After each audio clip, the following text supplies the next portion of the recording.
Dos. Hola, soy Irving Figueroa y quiero darles a todos ustedes la más cordial bienvenida a esta redifusión del taller en su versión online. Como muchos de ustedes saben, nuestro edificio sigue cerrado y próximamente estaremos dando alguna información de cuándo vamos a estar de vuelta en nuestras reuniones presenciales, pero entre tanto seguimos utilizando esta plataforma y otras plataformas para hacer correr la palabra de Dios.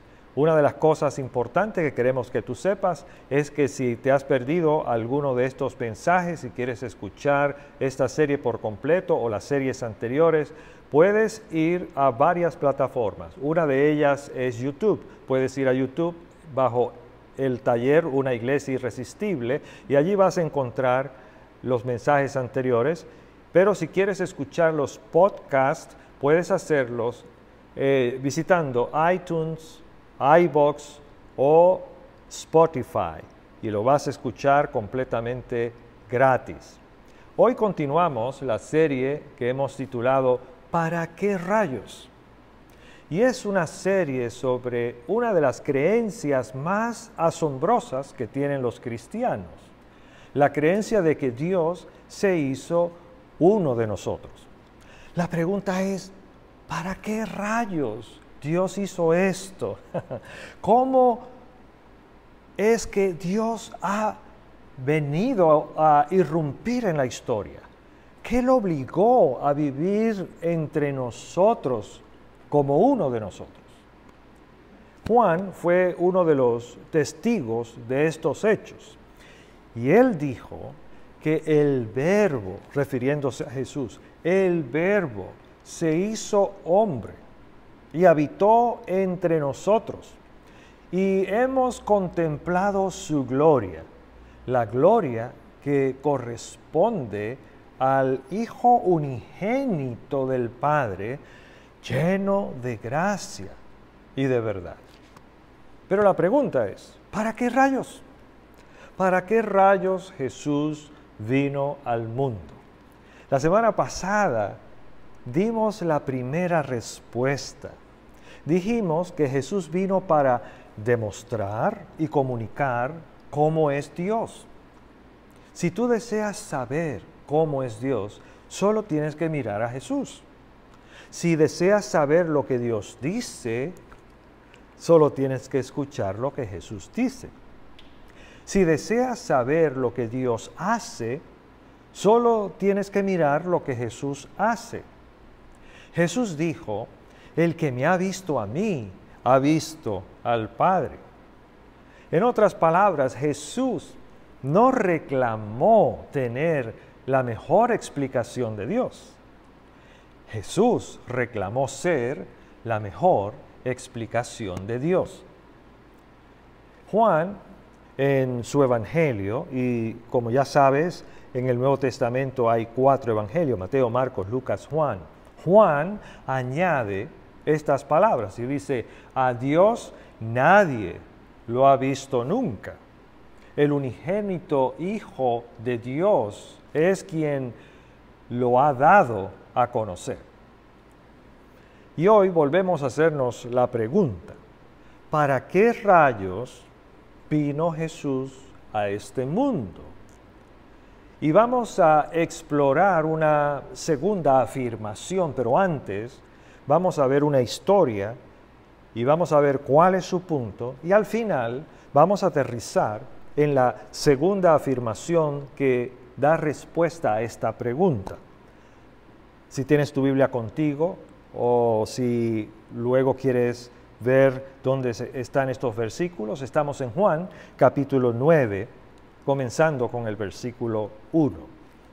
Dice, a su paso, Jesús vio a un hombre que era ciego de nacimiento.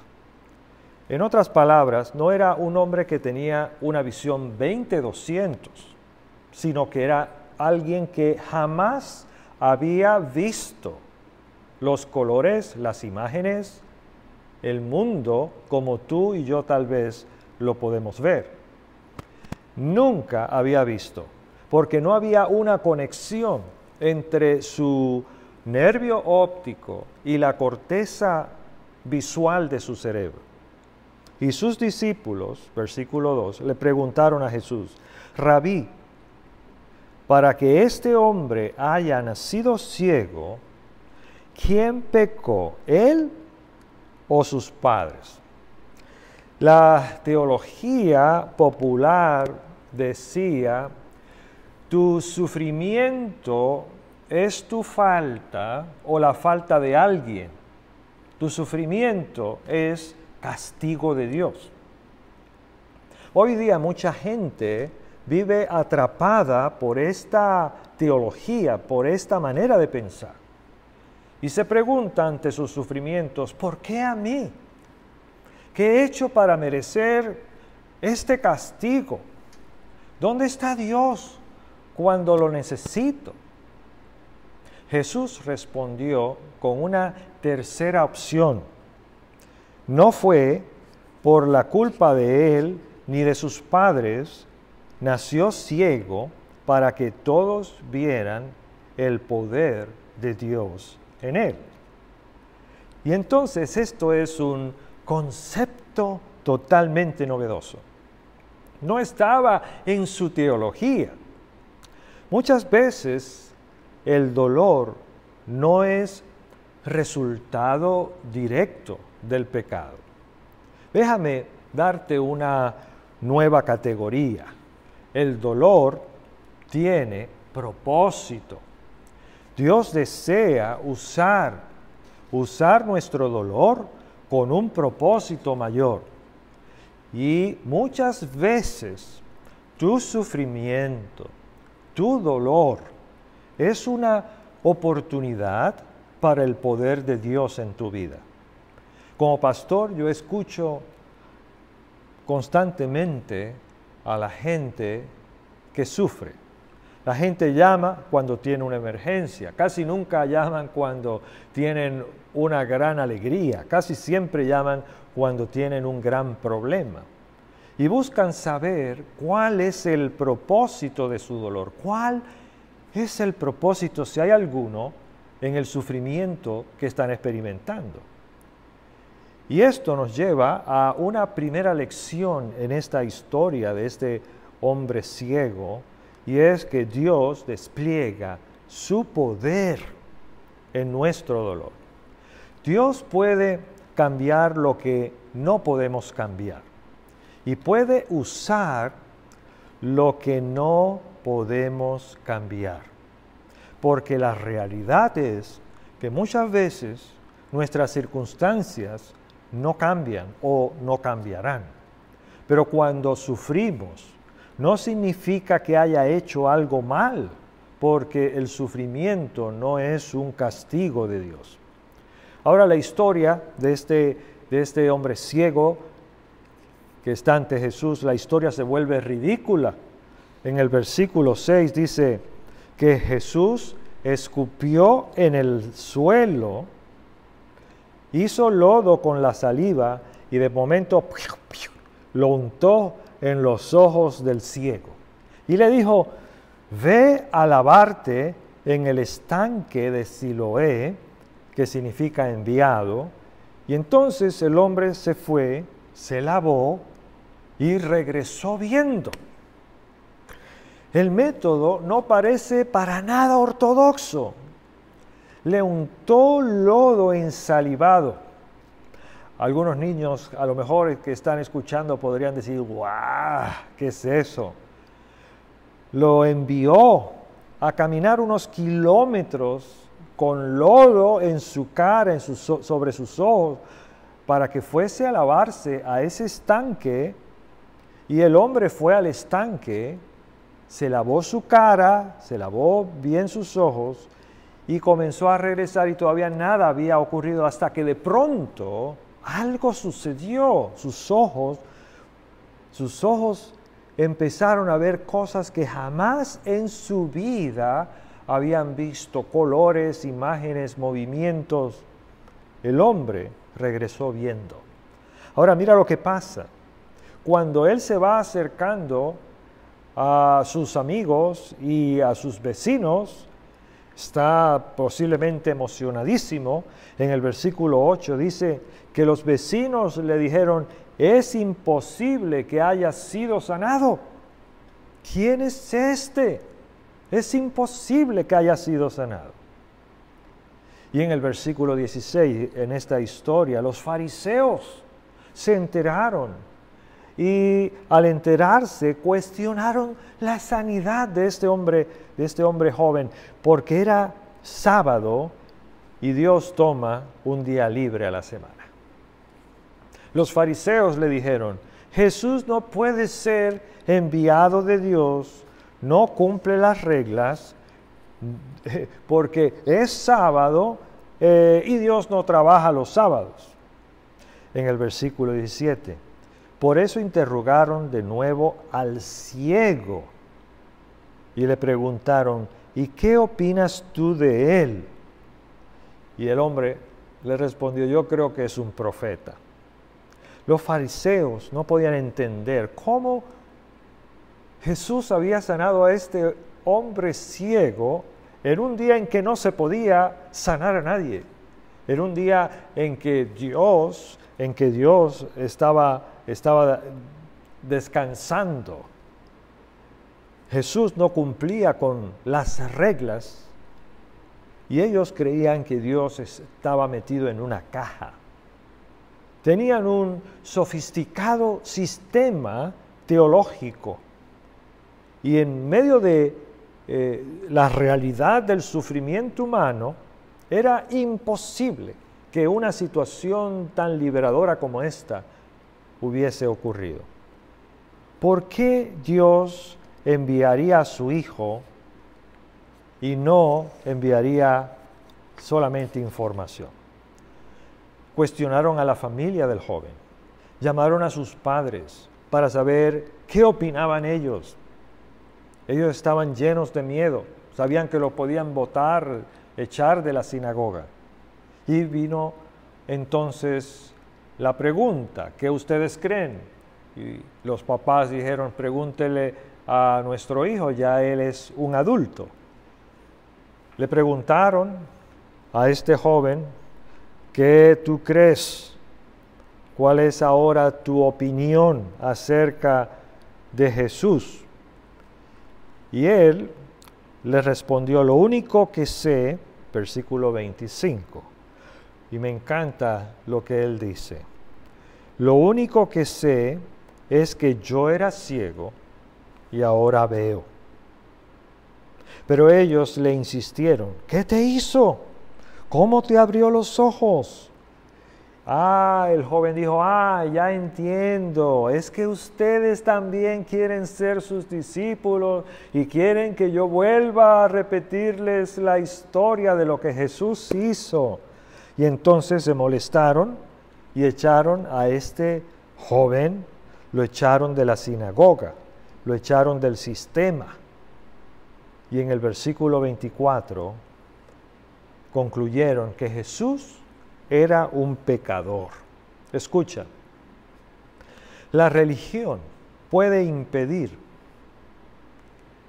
que la gente conozca a Jesús.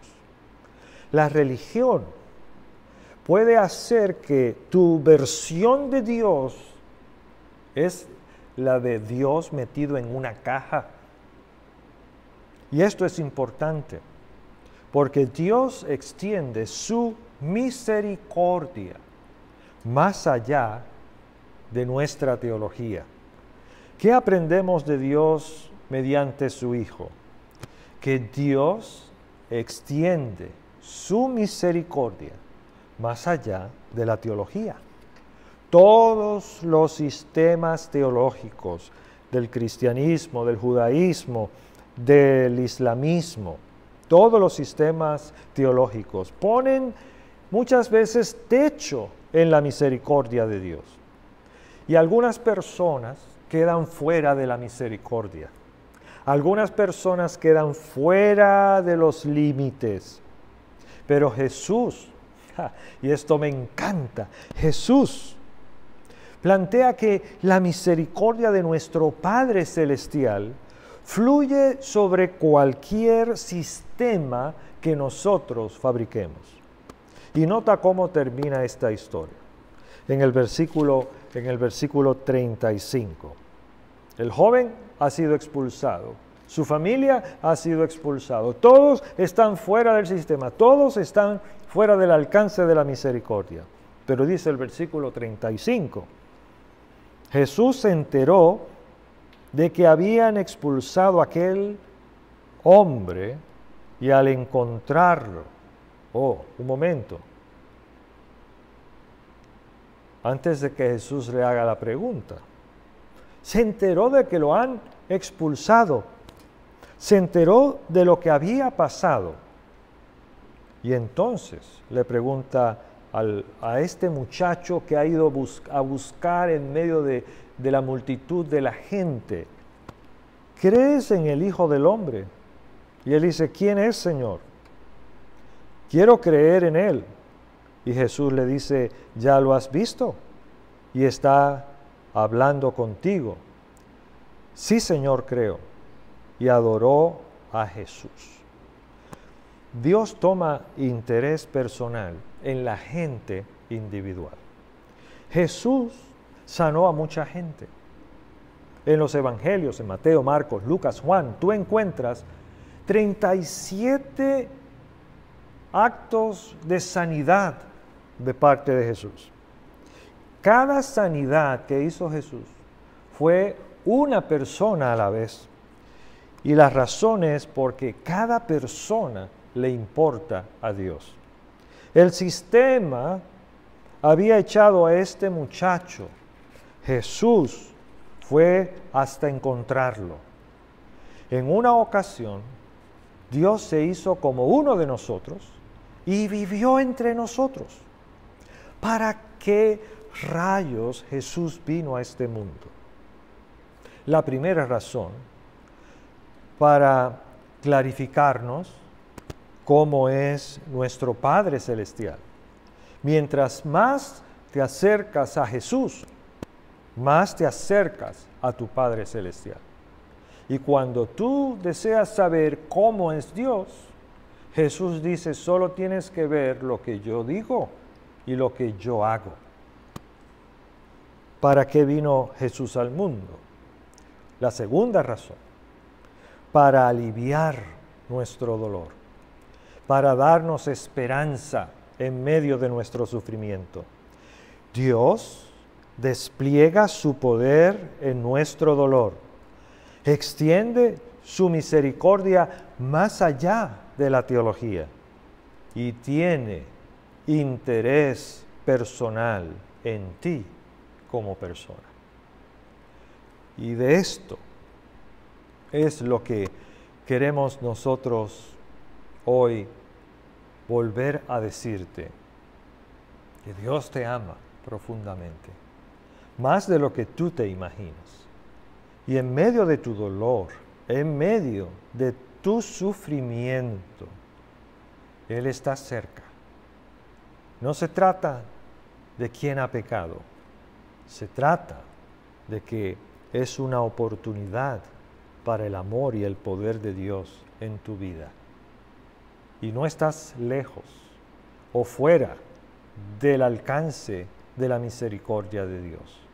No estás fuera o lejos de su misericordia. Dios tiene interés personal en ti. Y ahora mismo ahí donde estás, me encantaría que cerrara tus ojos y vamos a hacer una oración. Quiero que oremos un momento y quiero que oremos para que en medio de tu sufrimiento y tu dolor experimentes la misericordia de Dios. Padre Celestial, en este momento hay gente que está sufriendo, están experimentando dolor, agonía. Algunos se preguntan si tú los has abandonado porque han crecido con la idea de que el sufrimiento es un castigo de Dios. Pero tal vez tú nos estás susurrando al oído a través de nuestro dolor y nuestro sufrimiento, de cuánto te interesas por nosotros y cuánto amor tú tienes por nosotros. Y así como sanaste a este hombre ciego de nacimiento, habrá un día en que todos nuestros dolores y sufrimientos terminarán porque tú cumplirás tu plan de sanar por completo y erradicar por completo el sufrimiento. Pero entre tanto, Señor, oramos para que podamos conocerte en medio de nuestro dolor. Y aún, Señor, hay personas que sabemos que pueden experimentar hoy, aún hasta sanidad y liberación y restauración en sus vidas. Y oramos para que puedan experimentar esa misericordia que va más allá de nuestra teología. Gracias, Señor, porque tú eres magnífico y tú haces, Señor, cosas asombrosas y eres capaz de hacer esto y mucho más porque tú no tienes límites. En el nombre de Jesús. Amén. Gracias por estar con nosotros. No te vayas, hay algo más después de mi participación. Gracias por estar con nosotros aquí en el taller Una Iglesia Irresistible.